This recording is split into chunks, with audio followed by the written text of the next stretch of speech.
I cannot do this anymore, and I will not do this anymore. Full disclosure, this video is going to discuss topics such as depression and suicide, so viewer discretion is advised. I have 4 pinched nerves in my back that give me varying degrees of consistent pain and discomfort. I do stretches and I go to the chiropractor, and other than the occasional restless night's sleep, I don't give it too much thought. The pain is always there, but I'm so used to it that I don't even realize that it's affecting me on a day-to-day basis. However, when I do think about it, I am actually able to see the effects. Where and how I choose to sit, how I sit when driving, little things that I just conscious of, or rather not conscious of, but kind of conscious of. I've suffered from depression since I was a teenager.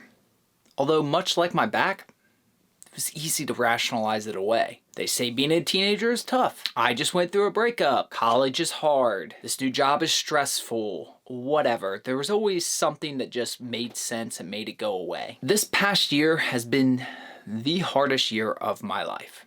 So much has happened. I've lost so much. Some of it you know, some of it you don't. On top of everything that's happened over this past year, I've also created this whole new life of traveling. Don't get me wrong. I love my new life, but that doesn't mean it's easy. It doesn't mean that I'm not struggling.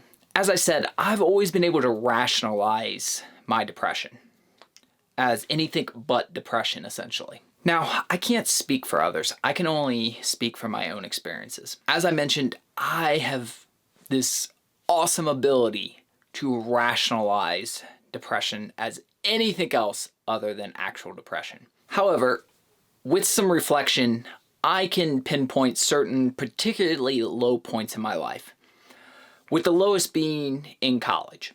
Now, I need to be very clear on what I'm going to say next. I've never considered, contemplated, thought about, planned, entertained, nothing in regards to suicide. As I mentioned, I can remember my lowest point in college. And while I wasn't particularly worried about my well-being at that point, I certainly wasn't suicidal. Consequences became less and less important at times. Not only can I pinpoint that as the lowest period of my life, I can pinpoint the lowest day. And even on that day, I was not suicidal. I certainly was screaming for help. That's very obvious. It wasn't obvious necessarily at the time, but in retrospect, straight up screaming for help. Thankfully, that day, that night, was the lowest of the low, and I've never been anywhere near that point since, until this past year. I shattered that low record as if it was some sort of joke. Now again, I want to reiterate,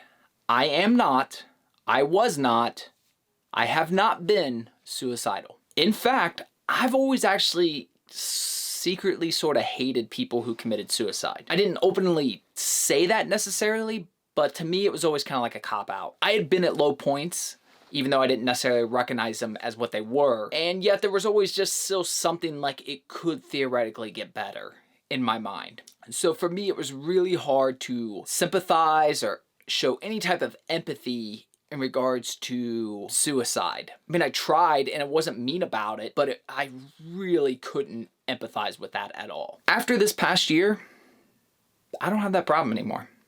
I can fully empathize with those people, 100%.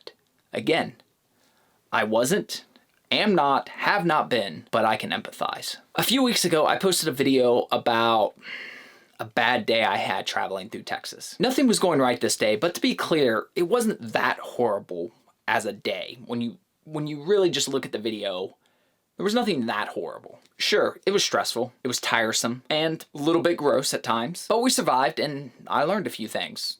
Anyways.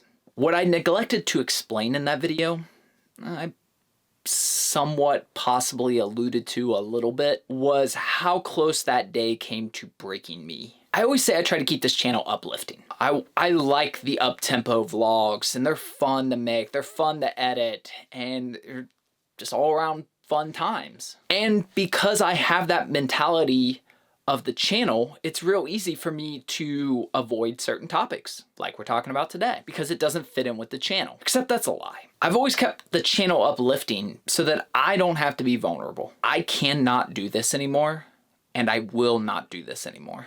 My uploads have slowed due to travel, due to inconsistent internet and some unexpected vet visits. This is all true, but it's also a lie I tell myself. I have to believe that because otherwise I have to admit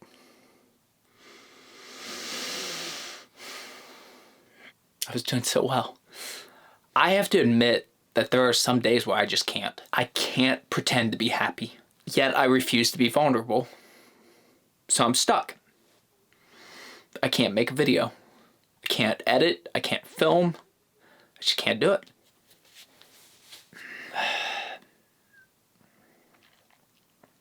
I love making the uplifting, high-tempo vlogs. As I said, they're fun.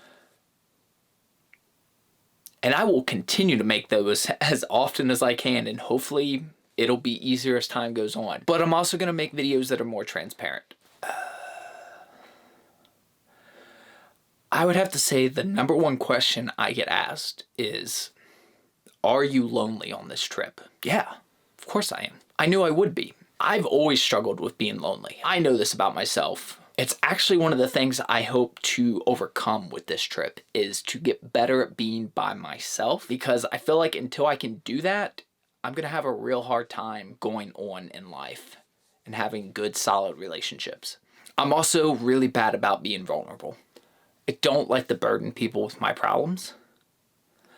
I don't want their sympathy. I don't know why.